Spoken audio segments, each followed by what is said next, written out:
வேப்பிலை எரிச்சா கொசு வராது சொல்லிட்டு எரிப்பாங்க.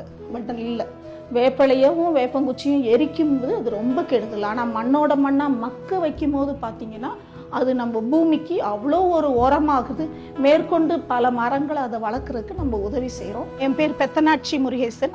நம்ம ஒரு 5 வருஷத்துக்கு முன்னாடி இந்த கொரோனா டைம்ல தான் நான் நம்மளோட ஆர்ஜே கார்பேஜுக்கு குப்பைகளை பிரித்து கொடுக்க ஆரம்பிச்சிருக்கேன். இந்த கேம்பஸ்ல இருக்கக்கூடியவங்க இந்த ரோல இருக்கக்கூடிய ஒரு 5 ஹவுசஸ்ல இருந்தும் நான் பிரித்து வாங்கி கொடுத்துட்டு இருக்கேன். கொண்டு நம்ம எப்படி கம்போஸ்ட் பண்றோம், எப்படி ஆர்ஜே கார்பேஜ் எப்படி எடுத்துட்டு போறதுக்கு வச்சிருக்கோம், நம்ம கார்டன் குப்பைகளை நம்ம எப்படி மக்க வைக்கிறோம், இது எல்லாமே நம்ம மேல பார்க்கலாம். ரொம்ப சிம்பிள் மெத்தட்ல நான் இந்த பக்கெட்ஸ்ல தான் கம்போஸ்ட் பண்றேன்.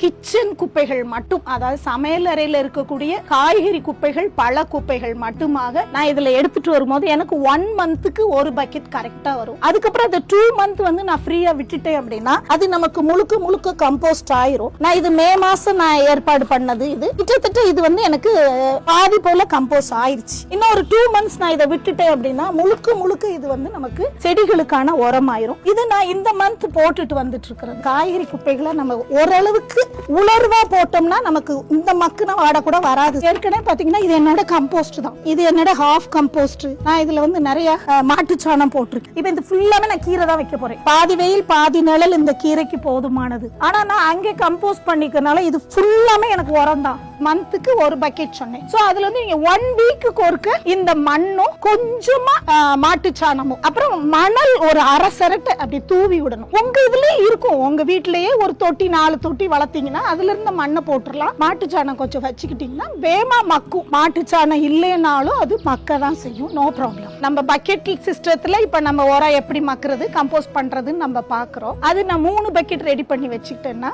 நான் 3rd பக்கெட்டை முடிக்கும் பொழுது அந்த 90வது நாள்ல எனக்கு பக்கெட் ரெடி ஆயிரும். கம்போஸ்ட் ஆகி முடிச்சிருக்கும். அதை அப்படியே எடுத்து நம்ம அடிமண்ல அப்படியே தூவி விட்டுற வேண்டியதான். நமக்கு வேற உரம் எதுவுமே தேவை இருக்காது. நம்ம வேற விதமா வளர்க்குற கார்டனுக்கும் இந்த கார்டனுக்கும் நிறையவே வித்தியாசம் கண்டிப்பா இருக்கும். இதெல்லாம் கூட நான் ஏற்கனவே போட்ட ஒரு கம்போஸ்ட் தான். இந்த மண்ணை நீங்க பார்க்கும் போதே உங்களுக்கு அந்த கம்போஸ்டோட இது தெரியும். அந்த பிளாக் சாயிலோட சேர்ந்து என்னோடது பாத்தீங்கன்னா இது பாருங்க, இது எனக்கு ஹாஃப் கம்போஸ்ட் நிலைமையில இருக்குது.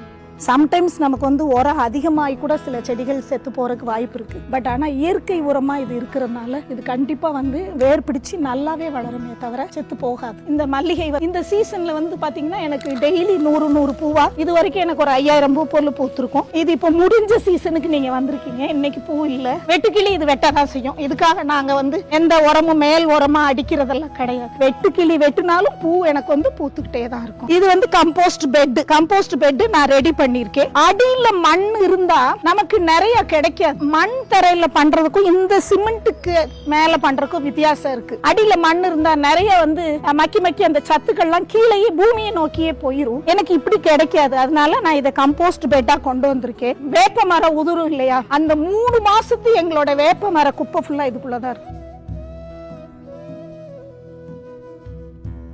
மேல இத்தனை குப்பை இருக்கு பாத்தீங்களா, அது நமக்கு மக்காத மாதிரி தெரியும். ஆனா ஆல்மோஸ்ட் கீழே பாருங்க மக்க ஆரம்பிச்சிருச்சு. இப்ப நான் என்ன செய்வேன், நாளைக்கு நாளன்னு இப்படி நான் பெரட்டி விட்டுருவேன். இதை பெரட்டி விட்டுட்டு மேல நான் தண்ணி தெளிக்கும் போது எனக்கு இப்ப 2 மந்த்ஸா நான் இதை கலெக்ட் பண்றேன். அடுத்த மாசம் எனக்கு இது ரெடி ஆயிரும். இதுல நான் ஒரு க்ரோ பேக்ல நான் ஒரு 4 மரங்கள் இந்த இதுல வச்சே நான் வைக்க முடியும். ஏன்னா அப்பப்ப நான் இதுக்கு மண் தூவி இருக்கேன், அப்பப்ப மாட்டு சாணம் ஊத்தி இருக்கேன். So it's almost ready. இந்த வருஷம் இது கிட்டத்தட்ட எனக்கு இந்த ஒரு மரம் எனக்கு ஒரு 30 கிலோ காய் கொடுத்துரு. எனக்கு இடம் சின்ன இடம் தான். எங்க வீட்டுக்கு பக்கத்துல ஒரு பிளாட் தான் எனக்கு இருக்கு. பட் ஆனா நான் இதை என்னோட தோட்டமா தான் எல்லாருக்குமே பாருங்க. இது என்னோட சீதா மரம். இதெல்லாம் கூட என் கம்போஸ்ட நம்பி இருக்கக்கூடிய ஒரு மரம் தான்.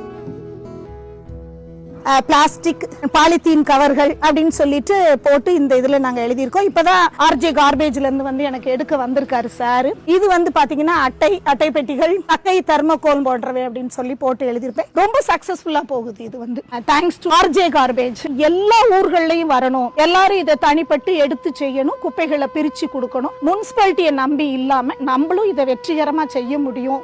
மேடம், உங்களுக்கு இவ்வளவு இடம் இருக்கு, அதனால நீங்க பக்கெட் கம்போஸ்ட் பண்ணுவீங்க, கம்போஸ்ட் பிட் போடுவீங்க, ஒரு குழி கூட போட்டுப்பீங்க, நீங்க தனியா குப்பைகளை வைக்கிறதுக்கு ஒரு ஏரியா வச்சிருக்கீங்க.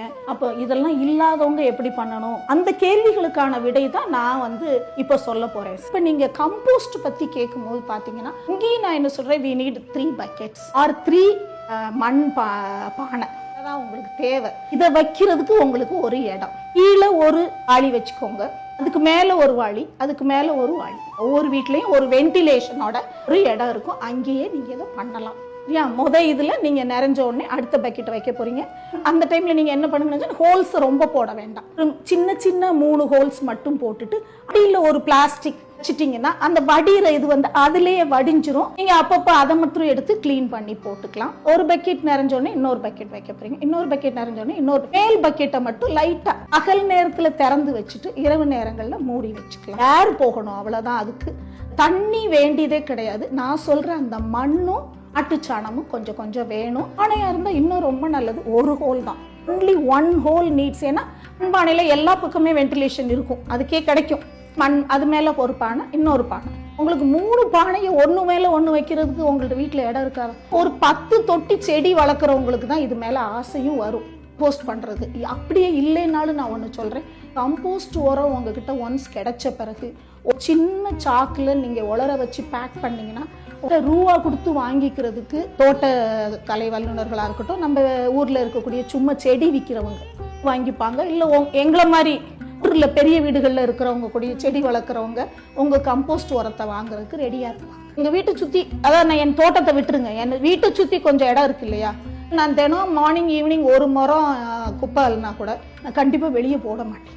போட்டால் அந்த முனிசிபல் காரங்களுக்கு அதை அள்ளிட்டு போகிறதே கஷ்டமாக இருக்குது. அள்ளிட்டு போய் அவங்க என்ன செய்வாங்க, எங்கே கொண்டு போய் போடுவாங்க? செடியை மரத்தை வெட்டி வெட்டி நம்ம ரோட்டில் போட்டுறோம். என்ன செய்கிறாங்க, எரிக்கிறாங்க. அந்த எரிக்கும் போது பார்த்தீங்கன்னா தொண்டையை அஃபெக்ட் பண்ணி அவங்க லங்ஸ் அஃபெக்ட் பண்ணி, தோட்டத்தில் ஒரு மரம், நீங்கள் ஒரு கொய்யா மரம் வச்சுருந்தீங்கன்னா கூட உங்கள் கம்போஸ்ட்டை போட்டு நீங்கள் வளர்த்தீங்கன்னா அந்த கொய்யா கனியோட ருசியே தனியாக இருக்கும். ஒருவேளை ஆரம்பிக்கிறதுக்காக விருதுநர்லேருந்து என்னைய கூப்பிடுறாங்க அப்படின்னா தே ஆர் மோஸ்ட் வெல்கம். வந்து அவங்களுக்கு செஞ்சு கொடுக்கறதுக்கு நான் ரெடியாக இருக்கேன். I am Pethanatchi Murugesan, Rotary Club of Virudhunagar, Inner Wheel Club of Virudhunagar. எனக்கு ஒரே ஒரு நம்பர் தான், 9487547402. நீங்கள் வாட்ஸ்அப் பண்ணி கேட்டாலும் சரி, என்னை கால் பண்ணாலும் சரி. என்னோட இன்னர்வீல் சகோதரிகள் எல்லாருமே ஆர்ஜே கார்பேஜுக்கு 5 வருஷமாக கொடுத்துட்டு இருக்காங்க.